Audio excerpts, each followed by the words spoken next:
The Bapatla ecclesia of Jehovah Messiah channel నుండి వచ్చు మరి యొక్క సందేశానికి స్వాగతం. మతం యొక్క అసత్య బోధన నుండి పరిశుద్ధులకు ఒకసారే అప్పగింపబడిన బోధల్లోనికి దేవుడు మిమ్మల్ని నడిపించును గాక. ఈ సందేశం మీకు మీ కుటుంబానికి ఆశీర్వాదకరంగా ఉంటుంది గాక. ఈరోజు పరిశుద్ధ పండుగ, బూరధ్వని పండుగ. హీబ్రూ క్యాలెండర్, దేవుని క్యాలెండర్ ప్రకారం 7వ నెల మొదటి రోజున ఈ పండుగని ఆచరించమని తండ్రి అయిన దేవుడు చెప్పారు. అందుకే మనందరము ప్రభు సన్నిధిలో ఉన్నాం. ఈ రోజున దేవుని యొక్క సన్నిధి, పరిశుద్ధమైన సన్నిధి చాలా పవర్ఫుల్. అది మన మనసులకు నెమ్మది కలుగు చేస్తుంది, మన ఎముకలకు సత్తువ కలుగు చేస్తుంది, మన మైండ్కి మనశ్శాంతిని కలుగు చేస్తుంది. ఏమండి, మన జీవితానికి ఎంతో ఉపయోగకరమైనది దేవుని సన్నిధి. ఆ సన్నిధిలో ప్రత్యేకంగా వేచి ఉంటాడు ప్రభువారు పండుగ రోజున. ఈ రోజున అందుకే అందరినీ ఫాలో అవ్వమనేది దేవుని యొక్క సన్నిధి. ఇది దేవుడు మనకిచ్చిన అపాయింట్మెంట్. ఇది అర్థమవుతుందా? అందరూ దేవుని యొక్క కృపను బట్టి ఈ పండుగని ఆచరించాలి, అర్థం చేసుకొని ఆచరించాలి. దీనికంటే ముఖ్యమైనది ఏదీ లేదు. దేవుని పండుగను ఆచరించడం కంటే ప్రపంచంలో ముఖ్యమైనది ఏదీ లేదు. సంవత్సరానికి 13 రోజులు క్యాలెండర్లో బుక్ చేసుకోండి. మనం పాటించాలి. మనం దేవుని రాజ్య పౌరులమని చెప్పడానికి ఒకే ఒక నిదర్శనము మనం దేవుని ఆజ్ఞలు అనే ఈ రోజులు పాటించడం వల్ల తెలియపరుస్తున్నాము.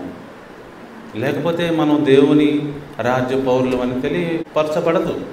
మీ అందరికీ ఇంకొక విషయాన్ని, అంటే ఎవరైతే మొట్టమొదటిసారిగా దేవుని పండుగలు అంటే ఏంటి, లేకపోతే దేవుని పండుగలు ఎందుకు పాటించాలి, మనము ఎందుకు పాటించుచున్నామో వారు తెలుసుకొని కోరుతున్నట్లయితే వారి కోసం ఈ information. Christmas, Easter, good Friday వంటి పండుగలు పాటించకుండా దేవుని వాక్యంలో ఉన్న పండుగలు మీరెందుకు పాటిస్తారు అని ఎవరైనా మనల్ని అడిగితే, ఒకవేళ ఈ వాక్య భాగం వింటున్నవారు, చూస్తున్నవారు మీరు కూడా ప్రశ్నిస్తే వారికే ఈ సమాధానం. నిజంగా ఈ బైబిలు, ఈ ధర్మశాస్త్రం ఇశ్రాయేలులకు ఇవ్వబడిందండి. ఇశ్రాయేలులకు ఇవ్వబడింది.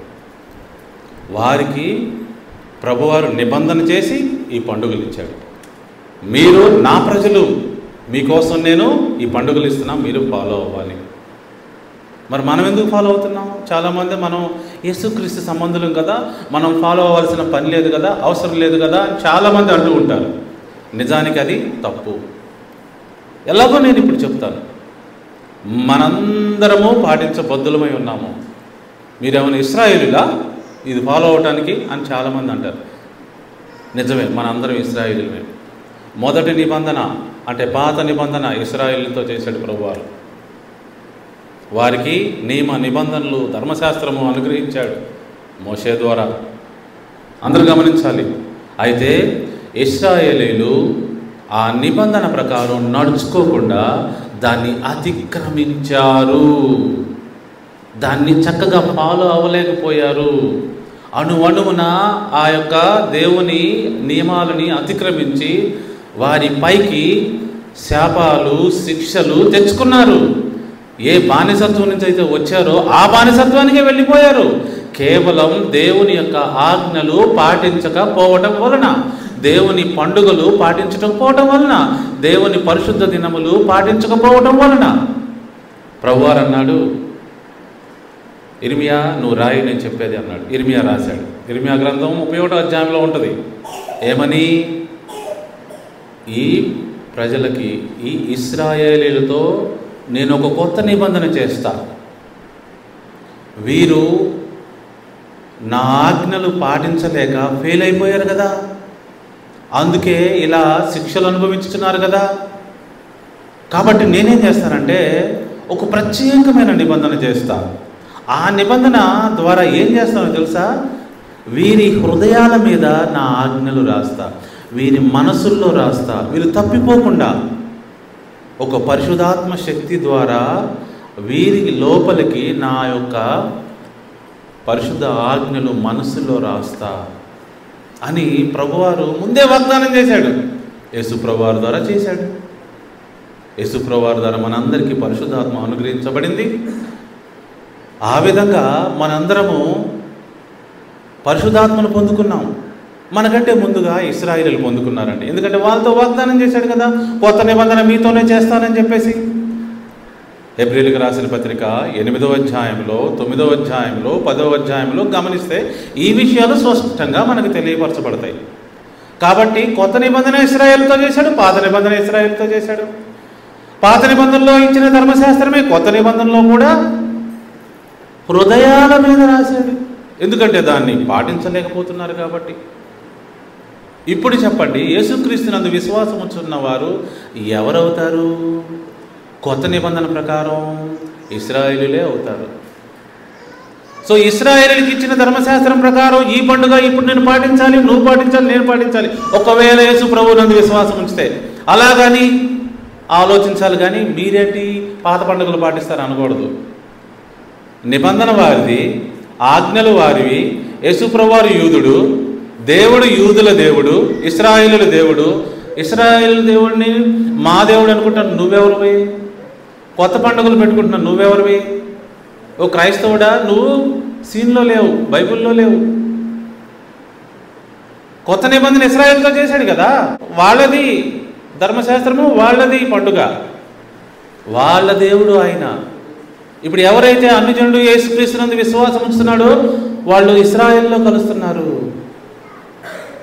ప్రభువారు ఏమన్నారు తెలుసా? జాగ్రత్తగా గమనించాలి.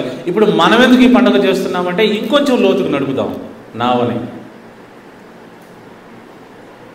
శారీరక సున్నతి కాదు, తీసేయి. అంటే అబ్రహాంకు సున్నతి చేశారు, ఇశ్రాయేలు సున్నతి చేసుకుంటారు, మనం కూడా చేసుకోవాలా అని ప్రశ్నిస్తున్నావేమో. శారీరక సున్నతి కాదు, ఆత్మ సంబంధమైన సున్నతే జరగాలి. అది హృదయానుసారంగా జరగాలి అన్నాడు. అబ్రహాము సంతానమైనంత మాత్రాన మీరు ఇశ్రాయేలులు కాదు, తీసేయి వాళ్ళను కూడా. మరెవరు? యేసుక్రీస్తునందు ఎవరైతే విశ్వాసం ఉంచి బాప్తిసం తీసుకొని మరి ఎక్లీషియాలోకి ప్రవేశిస్తారో వారే అబ్రహాం సంతానం అన్నారు. ఇప్పుడు మనం కదా అప్పుడు ఇశ్రాయేలులమే. మరో ఇశ్రాయేలులమైతే ఇశ్రాయేలు దేవుడు ఇచ్చిన ఆజ్ఞలు పాటింపబద్ధులమై ఉన్నామా లేదా? మనం ఎందుకు పాటించుతున్నాం ఈ పండుగ అంటే ఇది ఆన్సరు. మనము ఆత్మ సంబంధంగా యూదులు అవుతున్నాము. యూదులు ఇశ్రాయేలులు అంటే అది నిజముగా అబ్రహాం సంతానం అని కాదు. ఆ వర్డ్ని ఎలా అర్థం చేసుకోవాలంటే, ఇండియా పౌరసత్వం తెచ్చుకున్న వాళ్ళందరూ ఇండియన్స్ ఎలా అవుతారో యేసుక్రీస్తునందు విశ్వాసం ఉంచిన ప్రతి ఒక్కరూ యూదులు అవుతారు. అలాగే ఇండియాలో చైనీస్ ఉంటారు, జపాన్ వాళ్ళు ఉంటారు, అమెరికా వాళ్ళు ఉంటారు, ముస్లిమ్స్ ఉంటారు, రకరకాల వాళ్ళు ఉంటారు. కానీ అందరిని కలిపి ఇండియన్స్ అంటారు. ఎందుకు? వారు ఇండియా అనే దేశంలో ఉంటున్నారు. అలానే మనందరం ఇశ్రాయేలులమే, లేకపోతే యూదులమే. ఎట్లా? అబ్రహాం సంతానమైనంత మాత్రం చేత కాదు. యేసుక్రీస్తు ద్వారా దేవుని రాజ్యంలోకి ప్రవేశించాం కాబట్టి, దేవుని రాజ్యం అంటే ఇశ్రాయేలు రాజ్యము, ఆ రాజ్యంలోకి ప్రవేశించాం కాబట్టి మనందరం ఇశ్రాయేలు అవుతున్నాము. ఇప్పుడు చెప్పండి, ఏ పండుగలు పాటించాలి? నీ సొంత పండుగలు పెట్టుకోవాలా? ఇశ్రాయేలు దేవుడు పెట్టిన పండుగలు పాటించాలా? అసలు క్రైస్తవులే లేరు బైబిల్లో, ఇశ్రాయేలీలు మాత్రమే ఉన్నారు. ఈ బైబిల్ వాళ్ళది, వాళ్ళ చరిత్ర, వాళ్ళ నిబంధన, వాళ్ళ నియమాలు, వాళ్ళ ఆజ్ఞలు అన్నీ వాళ్ళు అయినప్పుడు నువ్వెవరు? నువ్వు ప్రశ్నించుకో. ఇప్పుడు మేము ఎక్లీషియా అంటే Bapatla ecclesia of Jehovah Messiah అనే సంఘం వారు ఈ పండుగను ఎందుకు పాటిస్తున్నాం? నిన్ను కూడా పాటించమని ఎందుకు అడుగుతున్నాం? నువ్వు కనుక యేసుక్రీస్తునందు విశ్వాసం ఉంచి బాప్తిసం తీసుకుంటే నువ్వు ఖచ్చితంగా దేవుని పండుగలు పాటించాలి, దేవుని విశ్రాంతి దినాలు పాటించాలి. ఒక్కొక్క పండుగ ఒక్కొక్క అద్భుతమైన భావం కలిగి ఉన్నది. చాలామందికి ఈ విషయాలు తెలియవండి. క్రైస్తవులారా, మీరు మోసంలో ఉన్నారు. మీరు పాటించే పండుగలు వృధా ప్రయాస, మీరు పాటించే ఆచారాలు వృధా ప్రయాస. మీ భక్తి ఒకసారి పరిశీలన చేసుకోండి. మీ భక్తిలో నిజంగా నీతి ఉన్నదో లేదా అని. నీతి ధర్మశాస్త్రం పాటించడం వలన వచ్చుద్ది, కానీ ఇంకా దేని వల్ల నీతి కలగదు. చూడండి, చాలామంది ధర్మశాస్త్రం లేదు అంటారు, ధర్మశాస్త్రం రక్షించలేదు అంటే కరెక్టే, ధర్మశాస్త్రం రక్షించదు, యేసుప్రభువు రక్షిస్తారు. అయితే నువ్వు నీతిలో నివసిస్తూ ఉండాలి అంటే ధర్మశాస్త్రం నీకు ఉపయోగపడుతుంది. ఆ ధర్మశాస్త్రం అనే అర్థంలో చూసుకొని పాపం చేయకుండా ముందుకు నడుచుకుంటూ వెళ్ళాలి. రక్షించేది యేసుప్రభువు, ఆ రక్షణలో నిలిపేది నిన్ను ధర్మశాస్త్రము. ఆ చిన్న విషయం అర్థం చేసుకోలేక పప్పులో కాలేస్తూ ధర్మశాస్త్రం కొట్టివేయబడిందని చెప్తున్నావు, మోసపోయావు. ఇప్పటికైనా కళ్ళు తెరువు. ఇది పరిశుద్ధ సమయము, పరిశుద్ధ దినము. ఇది హీబ్రూ క్యాలెండర్ ప్రకారం 7వ నెల మొదటి రోజు శృంగదని వినపడుద్ది. ఒక ట్రంపెట్ అలా ఊదబడుద్ది అనమాట. ఊదబడినప్పుడు అందరూ సమావేశం అవ్వాలి, అందరూ సమావేశం. ఈ గ్యాదరింగ్ని మనం అర్థం చేసుకోవాలి. ఈ పండుగ యొక్క ముఖ్య ఉద్దేశంలోకి మనం వెళ్దాం. ఇప్పుడు ఏంటి ఫీస్ట్ ఆఫ్ ట్రంపెట్స్ అంటే ఏంటి? బోరదన్న పండుగ అంటే ఎప్పుడైనా ఒక బోరధ్వని ఊదబడిందంటే ఒక పెద్ద ఈవెంట్ జరుగుతుందని అర్థం. మహారాజు గారు వస్తున్నారంటే బోరధ్వని ఊదబడింది. యుద్ధం స్టార్ట్ అయిందంటే బోరధ్వని ఊదబడింది. ఏదో ఒక పెద్దది ఈవెంట్ జరగబోతుందంటే సూచనగా బోరలు ఊదబడతాయి. అట్లా బోర ఊతున్నారంటే ఏంటి? It's about to start a great event. ఒక పెద్ద సంఘటన జరగబోతుంది. అది ఏదైనా యుద్ధం కావచ్చు, మహారాజు గారు రావటం అవ్వచ్చు, ఏదైనా కావచ్చు. మరి బైబిల్ వాక్యం ప్రకారం ఈ బోరధ్వని పండుగ దేనికి అంటే చాలా అద్భుతమైన, సంతోషకరమైన, ఆనందకరమైన ఒక మంచి ఈవెంట్ జరగబోతున్నది. అది జరిగినప్పుడు నిజముగా మానవులందరికీ కళ్యాణం జరుగుతుంది, మానవులందరికీ సమాధానం జరుగుతుంది. అద్భుతమైన విషయం జరగబోతున్నది. ఈ లోక రాజ్యములన్నీ యేసుప్రభు రాజ్యములు అయిపోతున్నాయి. ప్రేమ కలిగిన దేవుడు, దయ కలిగిన దేవుడు, మానవుల్ని ప్రేమించే దేవుడు, వారి బాగుని కోరుకునే దేవుడు, కంటి నుండి కన్నీరు తుడిచివేసే దేవుడు, కష్టాలు, నష్టాలు, రోగాలు, రొప్పులు అన్నీ తీసివేసే దేవుడు. రాజుగా రాజ్యం వెళితే ఎంత బాగుంటుంది. అదే జరగబోతుంది. కడబోర మోగును, ప్రభువు దిగివచ్చును. ఈ భూలోక రాజ్యములన్నీ ప్రభు రాజ్యములుగా తీసేసుకుంటాడు.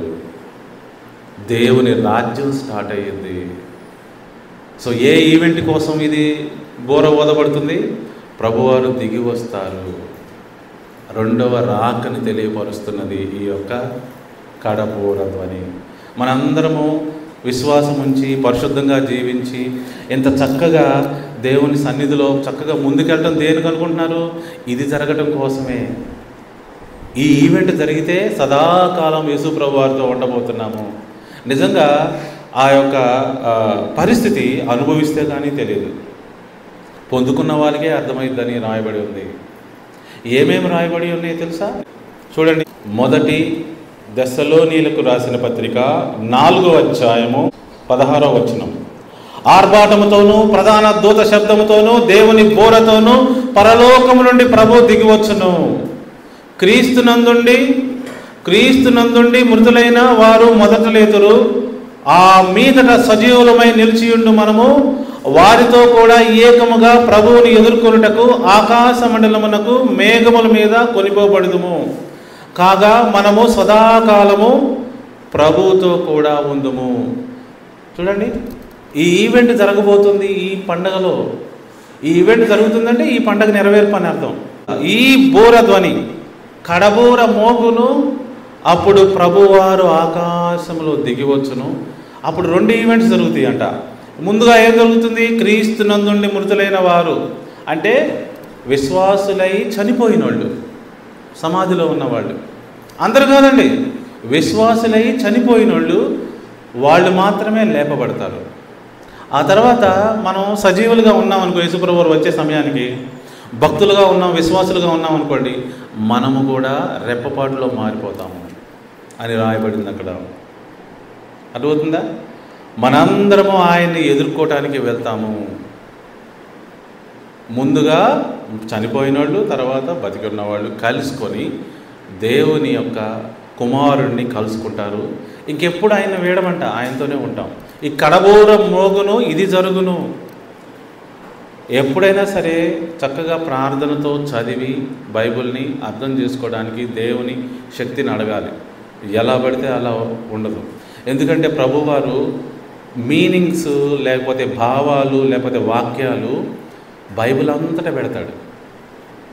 దేవుడి యొక్క ప్రణాళిక అన్నమాట. ట్రూత్ అనేది సీకర్స్కి మాత్రమే రిజర్వ్ చేయబడింది. అంటే ట్రూత్ అక్కడే ఉంటుంది, కళ్ళెదుటే ఉంటుంది, అందరూ చూస్తూ ఉంటారు. కానీ సత్యాన్వేషకులకు మాత్రమే కనపడుద్ది. అదేంటి? అంతే, ఎదురుగానే ఉంటుంది, అంత ఎదురుగానే ఉంటుంది, అంత కనబడుతూనే ఉంటుంది. కానీ వాళ్ళకి అది సత్యమని అర్థం కాదు. కేవలం సత్యాన్వేషకులకు మాత్రం అది అర్థమైంది. ఇంతకాలం ఎదురుగానే ఉందిగా, అయినా తెలియదు. అట్లా ఎవరైతే నిజంగా సత్యాన్వేషకులు ఉంటారో వాళ్ళకే అర్థమవుతుంది బైబిల్. దేవుని పరిశుద్ధాత్మ శక్తిని పొందుకున్న వాళ్ళు ఉంటారో వాళ్ళకే అర్థమైంది బైబిల్. చూడండి, బూర మోగును, ప్రభువు దిగివచ్చును. ఇది జరగాలని అందరూ నిజమైన విశ్వాసులు ఎదురు చూస్తున్నారు. ఈ యొక్క పిచ్చి లోకంలో ఈ పిచ్చి శరీరం వేసుకొని వాళ్ళు మూలుగుతూ ఉన్నారు అని రాయబడింది. అర్థమవుతుందా? ఈ విషయాలు స్పష్టంగా ఈ పండగ నెరవేర్పులో జరగబోతున్నాయి. 1 కొరింథీ 15:51 అందరూ చూడాలి.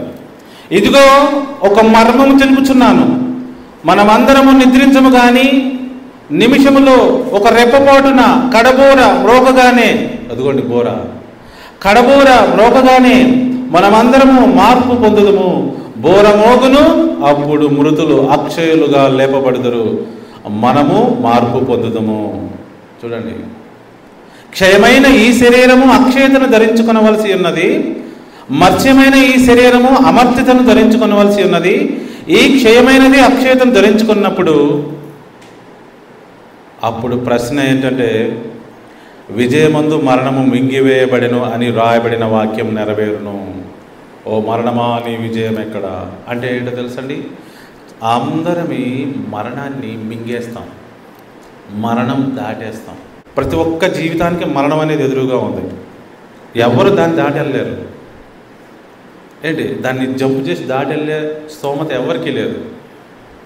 ఇదిగోండి, ఈ సందర్భంలో యేసుక్రీస్తు వచ్చినప్పుడు మరణం మరణం నుంచి జంప్ చేసి అవతలకి వెళ్ళిపోతాం, మరణాన్ని క్రాస్ చేసి వెళ్ళిపోబోతున్నాము. బూర మోగును, ఇంత గొప్ప ఈవెంట్ జరుగును యేసుప్రభువారు వచ్చినప్పుడు. సో ఇది ఈ పండుగ యొక్క పెద్ద ఉద్దేశం. అందుకే ఏమంటున్నారు, ఉల్లసించి సంతోషించి గంతులు వేయండి అంటున్నాడు. ఏంటి, సంతోషమే సమాధానమే ఇకపై మన కొరకెప్పుడు ఆనందమే అనేది లిటరల్గా అప్పుడే సాధ్యమైంది. మనందరము ఈ లోకములో ఇప్పుడు దేవుని రాయబారులుగా జీవించుచూ ఉన్నాము. కానీ యేసుప్రభువారు వచ్చినప్పుడు ఆ పొజిషన్ అవసరం లేదు. ఇంకా దేవుని సభ్యులుగా, దేవుని ఆఫీసర్స్గా మనం జీవించబోతున్నాము. క్రీస్తుతో సదాకాలం ఉండబోతున్నామండి. ఇది దేవుని వాక్యం చెప్తుంది. దీన్ని నమ్మిన ప్రజలు ఎంతోమంది తన ప్రాణాలు పోగొట్టుకొని జ్ఞానాన్ని, ఆ సత్యాన్ని ఇక్కడ దాకా తీసుకొచ్చారు. ఇది ఇక్కడ దాకా వచ్చిందంటే ఎంతమంది జీవితాలు ప్రభువారు పణంగా పెట్టి తీసుకొచ్చారు తెలుసా? ఎక్కడ దాకా వచ్చిందంటే కామెడీ కాదు. ఇప్పుడు నేను ఎంత పని చేస్తున్నానంటే దానికి కారణం దేవుని యొక్క డ్యూటీ. నాకు వచ్చిన డ్యూటీ. నాకులాగా చాలామంది చేయబట్టే నా దగ్గరికి వచ్చింది. నేను డ్యూటీ చేయబట్టే నిజమైన వారికి అందుద్ది. నిజమైన వారికి అందుద్దండి. ఇది అర్థమైంది. నిజమైన వారికి, సత్యాన్వేషులకి అర్థమైంది. ఇది ఎవరి జీవితం వాళ్ళ చేతిలో ఉంది.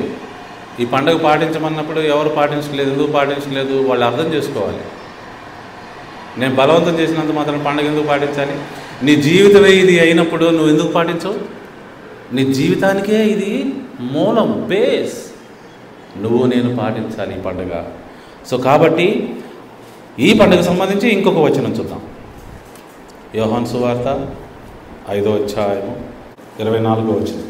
నా మాట విని నన్ను పంపిన వాని యందు విశ్వాసం ఉంచేవాడు నిత్య జీవము గలవాడు. వాడు తీర్పులోనికి రాక మరణములో నుండి జీవంలోనికి దాటి ఉన్నాడని మీతో నిశ్చయముగా చెప్పుచున్నాను. చూసారా, వాడు జంప్ చేస్తాడు అని చెప్తున్నాడు. అక్కడితో ఆగిపోలే ప్రభువారు. యేసు ప్రభువారు చెప్తున్నారు ఈ మాటలు. నేను ఇప్పుడేగా చెప్పాను, యేసు ప్రభువారు రావటం, మరణించిన వాళ్ళు భక్తులైతే లేపబడతారు, బతికుండే వాళ్ళైతే రెప్పపాటులో మార్పు పొందుతారు, వారి శరీరం మారిపోద్ది అని చెప్పాను కదా. అదే విషయం యేసు ప్రభువారు మరలా చెప్తున్నారు. ఇక్కడ చూడండి, చూడండి, ఇప్పుడే ఏమన్నాడు, మరణంలో నుంచి జీవంలోకి దాటుతారని చెప్పాడు. దాని కింద వచ్చినవి చూడండి,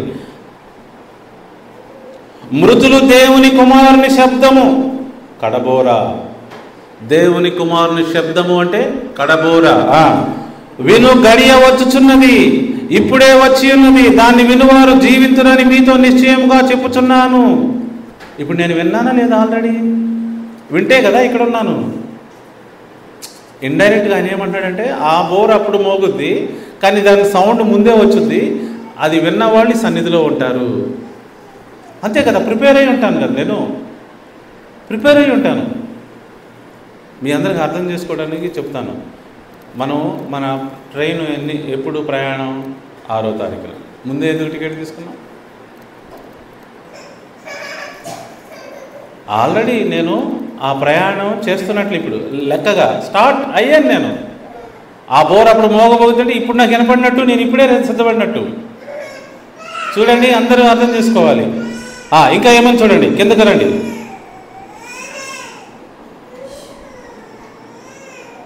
28వ వచనం, దీనికి ఆశ్చర్యపరుకుడి, ఒక కాలము వచ్చుచున్నది, ఆ కాలమున సమాధుల్లో ఉన్న వారందరూ ఆయన శబ్దం విని.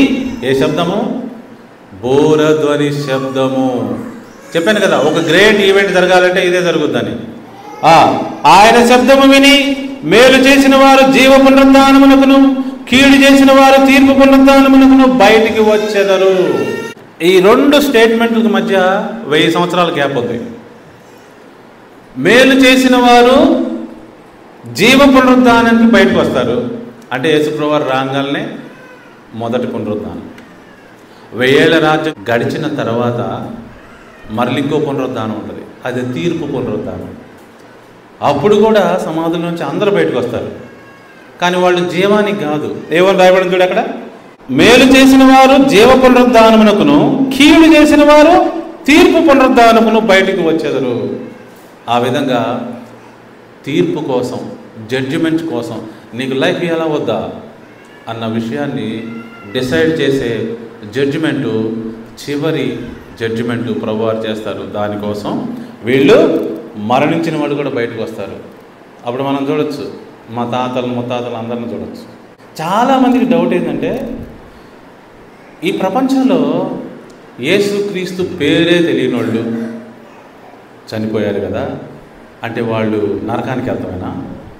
వాళ్ళకి లేదా లైఫ్ అంటారు. దేవుని వాక్యం స్పష్టంగా ఉంది, దేవుడు చాలా మంచివాడు. God is good all the time. పాట పాడుకుంటే కాదు, అది అర్థం చేసుకోవాలి. God is really good. ఏమీ తెలియకుండా, అసలు ఏమీ తెలియకుండా చనిపోయిన వాళ్ళని, అమాయకులైన వాళ్ళని, కడుపులోనే చనిపోయిన వాళ్ళని, 4 సంవత్సరాలప్పుడే చనిపోయిన వాళ్ళని, గర్భంలోనే చనిపోయిన వాళ్ళని దేవుడు నరకంలో ఎలా వేస్తాడు? ఆయన ఏమన్నా బుద్ధి లేనోడా? ఆయన తెలియగలవాడు, ఆయన మంచివాడు. ఆయన ఏం చేస్తాడు తెలుసా? ప్రతి ఒక్కరికి 100 సంవత్సరాలు ఇస్తాడంట. Everybody will get the 100 years life. యెషయా గ్రంథంలో క్లియర్గా రాయబడి ఉంది. 100 years లైఫ్ ఇస్తాడు. ఆ 100 yearsలో వారికి మంచి చెడులు సువార్త మొత్తం తెలుపబడుద్ది. 20 సంవత్సరాలకే లేకపోతే 30 సంవత్సరాలకే తెలుపబడుద్ది కదా. 30 తర్వాత ఇంకొక 70 ఉంటుంది కదా. ఆల్రెడీ టెస్టింగ్ కూడా జరిగిపోద్ది, పూర్తిగా టెస్టింగ్ జరిగిపోద్ది. నువ్వు పాపంలో ఉంటావా, నీతిగా ఉంటావా, ఎటు జీవించాలనుకుంటున్నావు, టెస్టింగ్ చేయకుండా ప్రభువారు తీసుకోరు. అసలు ఏమీ తెలియని ప్రజలు కూడా, జీవవాక్యాన్ని పరిచయమే లేని ప్రజలు కూడా ప్రభువారి మృతుల్లో నుంచి లేపి, వాళ్ళకి సమయం ఇచ్చి, వాళ్ళకి బుద్ధి నేర్పి, అవన్నీ టెస్టింగ్లు చేసి అప్పుడు మరలా దేవుని రాజ్యంలోకి తీసుకుంటాడు. చూసారా, ఆ విషయం రాయబడి ఉంది. ఓకే, కాబట్టి అందరూ ఈ విషయాన్ని స్పష్టంగా తెలుసుకోవాలి. సో ఈ పండుగ యొక్క ముఖ్య ఉద్దేశం ఏంటి? నిజంగా యేసుక్రీస్తునందు విశ్వాసం ఉంచి ఆయన రాజ్య పౌరులైన వారికి పండుగే పండుగ. దిస్ ఈజ్ సూపర్ పండుగ అనమాట. ఎందుకో తెలుసా? ఈ లోక బాధలు, హింసలు, ప్రతి విధమైన దాని నుండి బయటపడబోతున్నారు. ఇరిటేషన్ ఉండదు. ఇంకా ప్రభువారు మనకి మహిమ శరీరం ఇస్తాడు. అసలు కంటి నుండి కన్నీరని ఉండదు, బాష్ప బిందువులు తుడిచివేస్తాడు. ఒక మానవులకి ప్రభువారు ఏ జీవితం అయితే ఇవ్వదలుచుకున్నారో, ఏది మనసులో పెట్టుకొని మనల్ని సృష్టించాడో అది ఇవ్వబోతున్నాడు ప్రభు. ఏమండి చూడండి, ఇక్కడ రాయబడింది ప్రకటన గ్రంథము 21వ అధ్యాయము 3వ వచనం. అప్పుడు ఇదిగో దేవుని నివాసం మనుషులతో కూడా ఉన్నది, ఆయన వారితో కాపురముండును, వారు ఆయన ప్రజలయుందురు, దేవుడు తానే వారి దేవుడై ఉండి వారికి తోడై ఉండును, ఆయన వారి కన్నుల ప్రతి బాష్ప బిందువును తుడిచివేయును. మరణము ఇక ఉండదు, దుఃఖమైనను ఏడ్పైనను వేదనైనను ఇక ఉండదు, మొదటి సంగతులు గతించిపోయినని సింహాసనములో నుండి వచ్చిన ఒక గొప్ప స్వరము చెప్పగా వింటిని. ఇదిగోండి, ఇదే జరగబోతుంది. యూసీ, చాలామంది భక్తులు ముందున్న వాళ్ళు, గొప్పవాళ్ళు, వాళ్ళ యొక్క పరిచర్య వలన ఇక్కడ దాకా ఈ మ్యాటర్ వచ్చింది. మనం కూడా కొంచెం తెలివిగా, కొంచెం స్మార్ట్గా, కొంచెం అర్థవంతంగా చెప్పగలిగితే వినేవాళ్ళు వింటారు. ఏదో బల్ల బద్దలు కొట్టి, ఏదో అరిసి గోలబెట్టి చెప్పినంత మాత్రాన ఎవరు వినరు. మంచి మంచి డ్రెస్సులు వేసుకొని, పెద్ద పెద్ద స్టేజ్లు వేసి, పెద్ద పెద్ద స్పీకర్లు పెట్టినంత మాత్రాన ఎవరికి అర్థం కాదు. జ్ఞానం బోధిస్తే జ్ఞానులకు అర్థమైంది. నాకు సంగీతం వస్తే, నేను సంగీతం అద్భుతంగా పాడితే, వాయిస్తే, మీకు కూడా ఆ సంగీతం వస్తే మీకు అర్థమైంది. మన పరిచర్య ఎవరి కోసం? దేవుడు నిర్ణయించిన జ్ఞానుల కోసం. ఆ జ్ఞానయుక్తమైన మాటలు వాళ్ళకి చెప్పాలి. మన బాధ్యత అది. నా దగ్గరకు వచ్చింది కదా, ఒక జ్ఞానవంతుడు నా దగ్గరకు తీసుకొచ్చాడు, దేవుని బిడ్డ. మరి నా బాధ్యత ప్రకారం నేను కూడా ఇంకో జ్ఞానవంతుల దగ్గరకు తీసుకెళ్ళాలి. ఈ లోకం ఏమనుకుంటుందో, లోకం ఎన్ని రకాలుగా అనుకుంటే ఇక్కడ దాకా మనకి జ్ఞానం వచ్చేది కాదు. భయపడద్దు, ఎప్పుడు భయపడద్దు, ఎప్పుడు సిగ్గుపడద్దు. అర్థమవుతుందా? దేవుని యొక్క జ్ఞానము మనకు అందితే మన జీవితాలు అద్భుతం, ఆనందం, సుఖం. ముందు ఏ సందర్భంలో ఎలా బిహేవ్ చేయాలో అర్థమైపోద్ది. గుర్తుపెట్టుకోండి, తెలిసి తప్పులు చేయకూడదు. తెలియక తప్పులు చేస్తే క్షమించబడతారు. తెలిసి చేయమాకండి, దాని కాన్సిక్వెన్సెస్ గట్టిగానే ఉంటాయి. దేవుడు ఒప్పుకోడు. నీ మనసుకు అర్థమై కూడా నువ్వు తప్పు చేస్తే ఒప్పుకోడు దేవుడు. ఇక్కడ చూడండి ఎంత మంచి జీవితం ఎక్కడుందో. నేను చదవమంటారా మళ్ళీ ఒకసారి? దేవుడు నివాసము తన ప్రజలతో ఉండబోతున్నాడు దేవుని రాజ్యంలో. ఇందాకే చదివాము, మనము సదాకాలము యేసుక్రీస్తుతో ఉందుము. యేసుక్రీస్తు పక్కన దేవుడు ఉంటాడు, తండ్రి అయిన దేవుడు. ఆ సహవాసము ఎంత గొప్పగా ఉంటుందో తెలుసా? ఎంత గొప్పగా ఉండబోతుంది. పరిచయం ఉందా? తండ్రి అయిన దేవుడు ఏంటో ఆయన 6 నెలలను నడిపించగలడని తెలుసా? 40 రోజులు వర్షం కురిపించగలడని తెలుసా? ఆకాశం నుండి అగ్నిగంధకములు కురిపించగలడని తెలుసా? మరణంలో నుంచి అట్లా పైకి తీసుకురాగలడని తెలుసా? మనందరికీ తెలుసా? పేతురికి టాలెంట్ ఇచ్చాడు, పేతురు నీడబడితేనే స్వస్థత కలిగిందని తెలుసా? దేవుడు ఎవరో తెలుసా? పరిచయం ఉందా? నాకైతే భయం దేవుని ఆజ్ఞని అతిక్రమించాలంటే. ఎవరైతే నిజంగా దేవుని భయం లేదో వాళ్ళే దేవుని ఆజ్ఞని అతిక్రమిస్తారండి. ఇంకంతకంటే నేనేం చెప్పేది? నీకు దేవుడి పరిచయం లేదు, అందుకే నువ్వు దేవుని ఆజ్ఞని చాలా ఈజీగా అతిక్రమిస్తావు. అంతే కదా? నువ్వు వాళ్ళకు భయపడుతున్నావు కాబట్టి అక్కడ పనులు చేసుకుంటున్నావు. ఈయనంత శక్తిమంతుడో తెలిస్తే ఈయనకి భయపడతావు, వాళ్ళకి భయపడవు. చూసారా? ఈ లోకంలో 4 రూపాయల కోసం మనం ఏం చేస్తున్నామో అంటే అక్కడ భయపడుతున్నావు కాబట్టి అక్కడ తలొగ్గుతున్నావు. ఈయన ఏం చేయగలడో, ఈయన ఎంత పవర్ఫుల్లో నీకు తెలిస్తే ఆ భయం నీకుండదు, ఇక్కడ ఉంటుంది భయం. అర్థమవుతుందా? ఆయన ఏం చెప్తున్నాడో చూడండి, 4వ వచనం. ఆయన వారి కన్నుల ప్రతి బాష్ప బిందువును తుడిచివేయను, మరణము ఇక ఉండదు. చూసారా, మరణం క్యాన్సిల్. ఈ పండుగ యొక్క అద్భుతం ఏంటంటే మరణం కొంతమంది క్యాన్సిల్ అయిపోయింది, కొంతమందికి తర్వాత 1000 ఏళ్ల పరిపాలన తర్వాత క్యాన్సిల్ అయింది. మరణం క్యాన్సిల్ అవడం అంటే చిన్న విషయం అనుకుంటున్నారా మీరు? మరి ఉత్సహించి సంతోషం పాడద్దు ఈ పండుగలో? మనం సంతోషంగా ఈ విషయాన్ని గుర్తు చేసుకొని ఆనందంగా ముందుకెళ్ళాలి. రైట్? అదే మనకు తెలియాలి.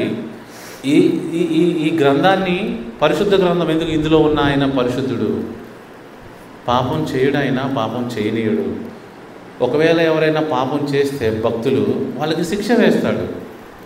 ఎవరైనా సరే, మోషేకేసాడు, దావీదుకేసాడు, నోవాకేసాడు, ఎవరికైనా ఆయన శిక్ష వేస్తాడు తప్పులు చేస్తే. పరిశుద్ధుడు ఆయన. కాబట్టి మరణము ఇక ఉండదు, దుఃఖమైనను, ఏడ్పైనను, వేదనైనను. ఇదిగోండి వేదన, మనుషులకి దేవుడు శాపంగా ఇచ్చిన వేదన. ఎవరికి ఇచ్చాడు చెప్పండి? మీరందరూ చెప్పండి. ఎవరైనా వేదన ఎవరికి ఇచ్చాడు? ఎవరెవరికి? పెద్దలు చెప్పాలి. మానస, స్త్రీ ఒక్కదానికేనా? పురుషుడికి స్త్రీకి ఇద్దరికి ఇచ్చాడు. క్లియర్గా స్త్రీకి చెప్పాడులే. ఏంటి? వేదనతో నువ్వు పిల్లల్ని కంటావని. ఆ వేదన మానవులకి వచ్చింది ఎప్పుడో తెలుసా? పాపం చేసినప్పుడు. పాపం చేసినప్పుడు వేదన వచ్చింది. ఇక్కడ తండ్రి అయిన దేవుడు ఏమంటున్నాడు? వేదన ఇక ఉండదు, మొదటి సంగతులు గతించిపోయినని. అంటే ఏంటి మొదటి సంగతులు? అంటే ఏంటి మొదటి సంగతులు? అప్పుడు జరిగిన ఆ పాపము, ఆ పాపానికి శిక్ష, మన జీవితాలు, ఇవన్నీ గాన్. గతం గతః. ఏమండి? మొదటి సంగతులు గతించిపోయినాయి అంటే గతం గతః, ఇట్స్ ఓవర్. అది అయిపోయింది. ఆ చాప్టర్ క్లోజ్. కొత్త చాప్టర్లోకి మనం వచ్చేసాము. ఇంత గొప్ప మీనింగ్ఫుల్ పండుగ ఇది. ఏమండి? మనం ఇదన్నీ అర్థం చేసుకోవడం వల్ల దైనందిన జీవితంలో, అంటే డైలీ లైఫ్లో మన ప్రవర్తన మారిపోద్ది, మన జీవితం మారిపోద్ది, మనం తినేది మారిపోద్ది, మన స్నేహాలు మారిపోతాయి, మన ఆలోచనలు మారిపోతాయి, మన బతుకు మారిపోద్ది. ఇవన్నీ అర్థమైతే యంగ్స్టర్స్ కూడా చాలా వారి జీవితాన్ని మార్చుకుంటారు. ఇవన్నీ అర్థం కాకపోవటం కల్లే కదా చాలా ఈ లోకం యొక్క ప్రభావంలో పడిపోయేది. ఇంకా నాటకాలు, డ్రామాలు, ఆ నోటంకి అవన్నీ ఉంటాయి అన్నమాట. ఓకే? ఆ అబద్ధాలు, ఆ మోసాలు అవన్నీ ఉంటాయి. అంత కర్మ మనకు పట్టలేదు. అసలు నన్ను అడిగితే మనకు అంత కర్మ పట్టలేదు. ఎవరన్నా అబద్ధం ఆడుతుని చూసినప్పుడు నేనేమనుకుంటాను సార్, నాకు అంత కర్మ పట్టలేదంట. నాకు అంత కర్మ పట్టలేదు. ఏంటి? నాటకాలు, డ్రామాలు ఆడే అంత కర్మ నాకు పట్ల. స్ట్రైట్గా ఉంటారు. ఓకే? సో అది మన అందరము దేవుని యొక్క పండుగ నుంచి నేర్చుకోవాల్సింది. ఈ పండుగ నుంచి మనం నేర్చుకోవాల్సింది, దేవుడు గొప్ప సంగతులు ముందుగానే ఏమీ తెలియని కాలంలోనే ఇశ్రాయేలుకి చెప్పాడు. మీరంతా సంఘముగా కూడండి, నేను చెప్పినట్లు చెయ్యండి. ఏంటి? బలు అర్పణలు కూడా చేయమన్నాడు. అప్పుడు ఎందుకో తెలుసా? వాళ్ళందరూ దేవుని సన్ని దగ్గరికి రావాలి అంటే పరిశుద్ధులై రావాలిగా. వాళ్ళు కనుక బలి అర్పణ చేయకుండా ఆ ప్రత్యక్ష గుడారం దగ్గరికి వచ్చారా, మొత్తం చచ్చిపోతారు. దేవుడు పరిశుద్ధుడు. మనసున ఎవరికి కీడు అనేది తలంపు కూడా రాదు ఆయనకి. ఆయన మహాపరిశుద్ధుడు, మహాశక్తిమంతుడు. నువ్వు ఆయన దగ్గరికి వస్తున్నప్పుడు ఏం చేయాలంట? ఆయనకి కావలసిన బలి అర్పణ అర్పించి రావాలి. మళ్ళీ అందులో కూడా ఉంటుందండి, అక్కడ ఏమంటుంది తెలుసా? ప్లీజింగ్ అరోమా అని ఉంటుంది ఇంగ్లీష్లో. నువ్వు బలి అర్పిస్తే పురుగులు పట్టింది, కుళ్ళిపోయింది, అవి అర్పించకూడదంట. బెస్ట్ అర్పించాలంట. నేను ట్రై చేశా. మన పలహారం బాపట్లలో ది బెస్ట్ ఎక్కడ దొరుకుతుంది అది ట్రై చేశాను. అంతే. దేవునికి ఎప్పుడు ఇచ్చినా ది బెస్ట్, అది ఇంపైన సువాసన కలిగినది అని తెలుగులో రాశారు. నిజానికి ఆయన ఫుడ్ తిండు, కానీ నువ్వు అర్పించేది ఎలా ఉంటుందని చూస్తున్నాడు. నువ్వు అర్పించేది బెస్ట్ అర్పిస్తున్నావా లేదా? నువ్వు కుళ్ళిపోయింది అర్పించావు అనుకోండి, ఎలాంటి వాసన వచ్చేది చెప్పు? కుళ్ళు వాసనకి వచ్చేది. దేవుడికి తెలిసిపోతుంది, చూసావు అదిగో కుళ్ళు వాసన వస్తుంది, నువ్వు బెస్ట్దేమో అర్పించలేదు అంటాడు. చాలామంది అనుకుంటారు ఇంపైన సువాసన కలదంటే ఆయనకి ఫుడ్ తింటాడు అనుకుంటాడు. ఫుడ్ తింటే ఆయన నీ పరిస్థితి తెలుసుకోవడానికి అడుగుతున్నాడు. నువ్వు ఒక కోడి దూడని తీసుకొచ్చావు, దాన్ని అర్పించావు బలి, ఏంటి అదేమో రోగం పట్టింది. అప్పుడు రోగం పట్టిన బ్లడ్ ఎలా ఉంటుంది? కంపు కొడతా ఉంటుంది, వేరే విధంగా ఉంటుంది. చూసారా? సో ప్రభువారు మనం ఇచ్చే బలులు అర్పణలు కూడా ప్యూర్గా ఉండాలని కోరుకుంటున్నాడు. ఈ ఆలోచన ప్యూర్గా ఉంటే మొత్తం ప్యూర్గా వస్తాయి. ఈ పండుగ యొక్క ముఖ్య ఉద్దేశం నేను మీ అందరికీ చెప్పాను. ఆ ఈవెంట్ జరుగుద్ది, బూర మోగును. ఇక్కడేమో రాయబడి ఉంది యోహాను సువార్తలో, క్రీస్తు శబ్దము అని రాయబడి ఉంది. బూర మోగును, బూర మోగినప్పుడు ఆ ఈవెంట్ జరుగుద్ది. యేసు ప్రభువారు ఆకాశ మేఘం మీద తిరిగి వస్తారు. 2 విషయాలు క్రైస్తవ లోకం మోసపోయింది, అవి కూడా చెప్తా. ర్యాప్చర్ అంటారు, అంటే సంఘం అంటే సీక్రెట్గా ఎత్తబడుద్దంట. అలాంటిది ఏం లేదు ఇక్కడ.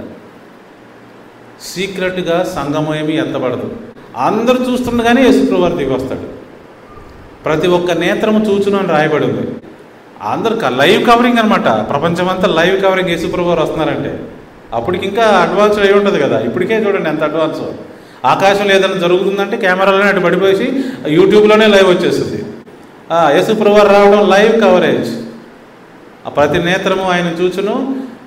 మేలు చేసిన వారు ఆయనతో ఉండటానికి వెళ్తారు. మృతులైన వారు మొదట వెళ్తారు, ఆ పైన సజీవులుగా ఉండి నిలబడిన వారు వెళ్తారు. ఇదంతా అందరూ చూడబోతున్నారు. ఓకే, నెక్స్ట్ ర్యాప్చర్ తర్వాత ఇంకొకటి క్రైస్తవులు నమ్మేది ఏంటంటే ప్రభు దినం, యెహోవా దినం అని ఏదేదో అంటూ ఉంటారు.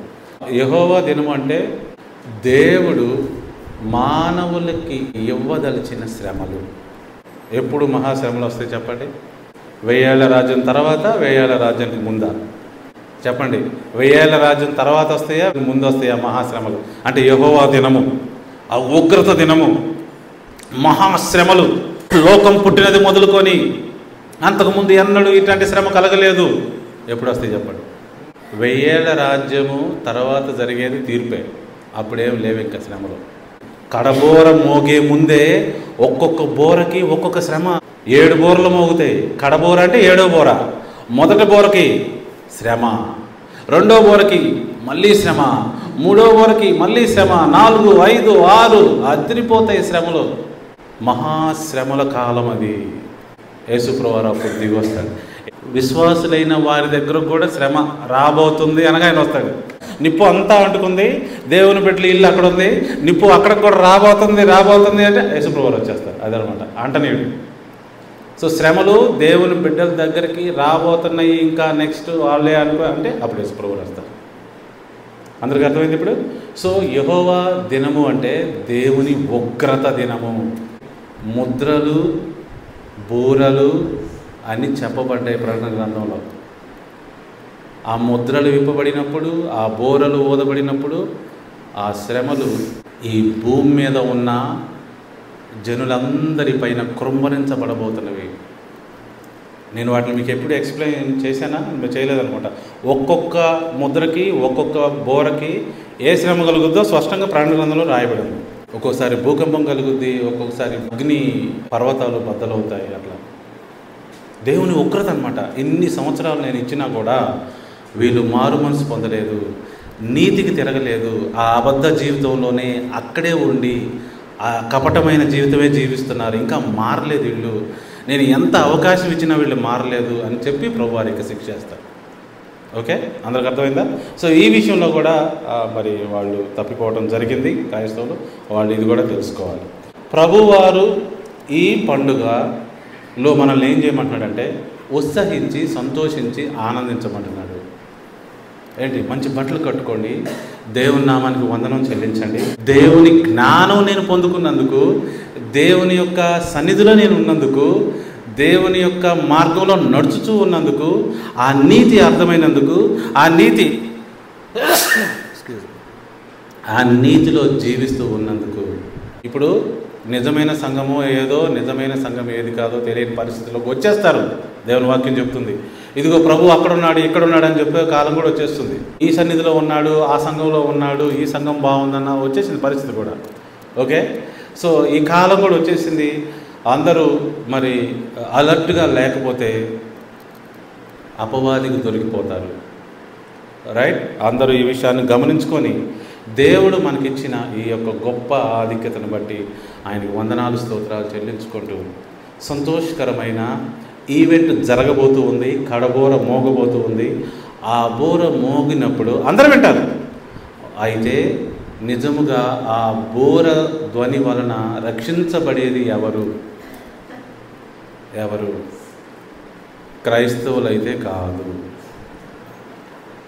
నిజమైన ఇశ్రాయేలీయులు మాత్రమే రక్షించబడతారు. నీతిమంతులుగా జీవించుచున్న వారు మాత్రమే, పరిశుద్ధంగా జీవించుచున్న వారు మాత్రమే వారు ఆ బోర విని ఆయనతో కలుసుకుంటారు. గొప్ప సంగతి జరగబోతుంది ఏంటో తెలుసా? ఇంకా ఈ లోకములో ఉన్న ఏ గవర్నమెంట్ అయినా, ఏ కంట్రీ గవర్నమెంట్ అయినా కొట్టివేయబడుతుంది. అన్నీ ప్రభువారి యొక్క ఆధీనంలోకి తెచ్చుకుంటాడు. ఇంకా మీకు క్లియర్గా కొన్ని విషయాలు చెప్పాలి ఏం జరుగుద్దో. చూడండి, ఆ సంఘటన కూడా చెప్తున్నా. ఆ మహాశ్రమలు ఎక్స్ప్లెయిన్ చేయాలి. యాక్చువల్గా ఆ సమయం లేదు కాబట్టి చెప్తున్నా. ప్రతి గవర్నమెంట్ యొక్క పవర్నన్నిటిని దేవుడు నాశనం చేస్తాడు.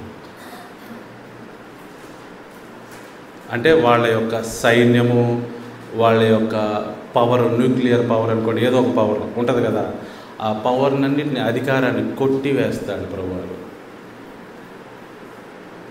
జకర్యా గ్రంథంలో ఏం రాయబడింది తెలుసా? వాళ్ళు కొట్టుకోవడానికి యుద్ధంకి వస్తారట. యేసుప్రభువారు తిరిగి వస్తున్నాడని చెప్పి వీళ్ళిద్దరు తిరిగి మళ్ళీ యేసుప్రభువారితో యుద్ధం చేయడానికి ఇటు తిరుగుతారట. అప్పుడు వాళ్ళు నిల్చున్న ఫలానే అలా కరిగిపోతారు, కొవ్వొత్తిలా. జకర్యా గ్రంథంలో రాయబడి ఉంది.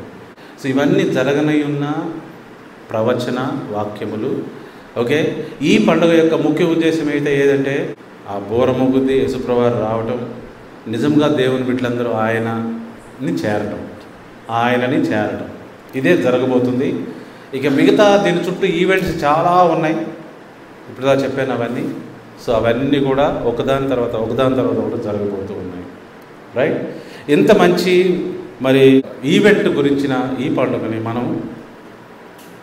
మనం దేవుని బిడ్డలుగా ఉండి ఏం చేయాలి? సంతోషంగా, సమాధానంగా, ఆనందంగా దేవునికి వందనాలు చెల్లించుకుంటూ ఈ జీవితాన్ని ముందుకు కొనసాగించుకోవాలి. రైట్, ఇంకా పెద్ద ఎత్తున మనం చేయొచ్చు. మరి దేవుడు మనకిచ్చిన శక్తి కొలది, జ్ఞానం కొలది, దాని కొలది మనం ఈ పండుగని ఇలా నెరవేర్చామన్నమాట. సో దేవుని కృపను బట్టి మరి నెక్స్ట్ ఇయర్ ఇంకొంచెం ప్లాన్డ్గా, ఇంకొంచెం పెద్దగా మనం చేయడానికి దేవుని కృపలో ప్రయత్నిద్దాం. రైట్, ఇది ఈనాటి ఈ పండుగ యొక్క మరి ముఖ్య సందేశము మన అందరి కోసము. సో ప్రభు మనందరినీ ఈ పండుగ యొక్క నెరవేర్పులో ఖచ్చితంగా ప్రతి ఒక్కరూ ప్రభు ఎక్లీషియాలో నుంచి అందరూ ఉండాలని నేను మనస్ఫూర్తిగా కోరుకుంటూ ఈనాటి ఈ యొక్క సందేశాన్ని ముగిస్తున్నాను. Thank you all for joining today.